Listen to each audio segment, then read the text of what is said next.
This is Miss Nelson is Back by Harry Allard. One Friday, Miss Nelson told her class that she was going to have her tonsils out. "I'll be back next week," she said, "and I expect you to behave." "Yes, Miss Nelson," said the kids in 207. But at recess, it was a whole other story. "Wow," said the kids, "Miss Nelson is away. We can really act up."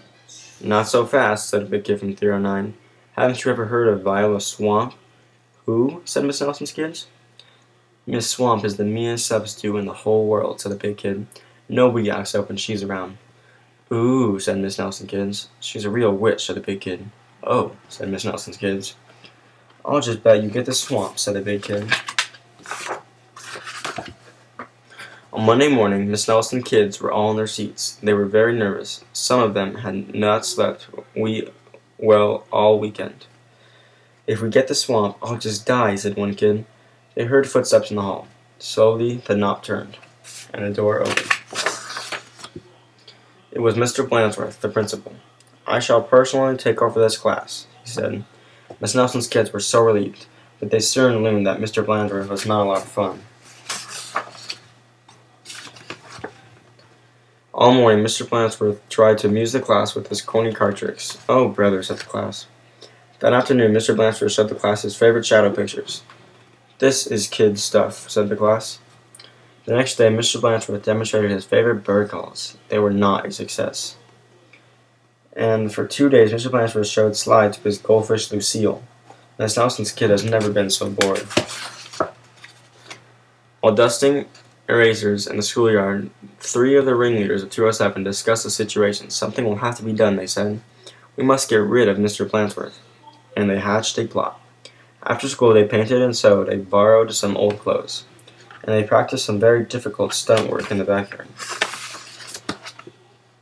The next day, they weren't in class. "That's too bad," said Mr. Blansworth. "They'll miss all the excitement."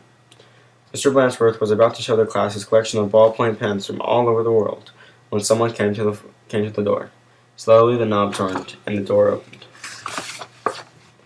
"Oh, look," said the class. "Miss Nelson is back." A tall and lumpy Miss Nelson tottered into the room. Mr. Blansworth was surprised. "You're back sooner than we expected," he said. The tall and lumpy Miss Nelson didn't speak. Said the kids. "Her throat must still be sore."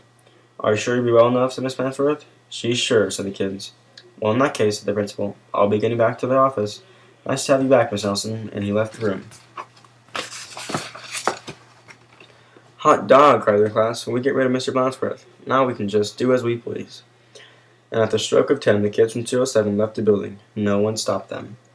They went straight to the movies, where they saw The Monster That Ate Chicago twice. "This is really living," they said. Afterward, they went to Lulu's, where they stuffed themselves silly, but soon they made a serious mistake. Heading back to school, they passed Miss Nelson's house. Miss Nelson couldn't believe her eyes. "Those are my kids," she said in a scratchy voice. "What are they doing out of school? And who is that with them?"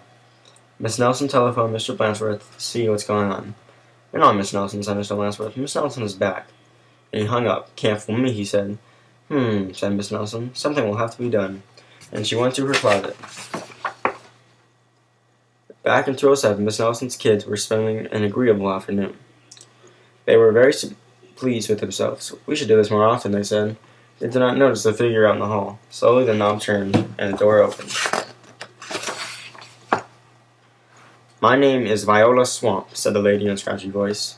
"Yipes!" cried the kids. "The swamp." "That's right," said Miss Swamp. "And I'm here to whip this class into shape. Get back to those desks on the double." The class did as they were told. The big kid from 309 was certainly right. The swamp was a real witch. She knew how to get results. The class did a whole week's work in no time. "We shouldn't have gotten rid of Mr. Blansworth," they said. "Pipe down," said the swamp, or just then something under a desk attracted her attention. It was a mask. "Ha ha," said Miss Swamp, "so that's your little game," and she tried on the mask. Just Mr. Blansworth stepped in the room. "Miss Nelson," said Mr. Blansworth, I'm of the opinion that someone has been impersonating you." "Uh-oh," whispered the kids. "You don't say," said Miss Swamp. "Probably just some kids acting up. I'm sure it won't happen again," and Mr. Blansworth left. "And it won't, will it?" said Miss Swamp to the class. "Because the swamp will be watching." A minute later, Miss Nelson appeared. "I'm back," she said. "Hot dog," cried the kids, "and we're glad to see you. Didn't you have fun with Mr. Blansworth?" asked Miss Nelson. Said the kids. They decided not to mention Miss Viola's swamp, but they wondered why Miss Nelson hadn't seen her in the hall yet.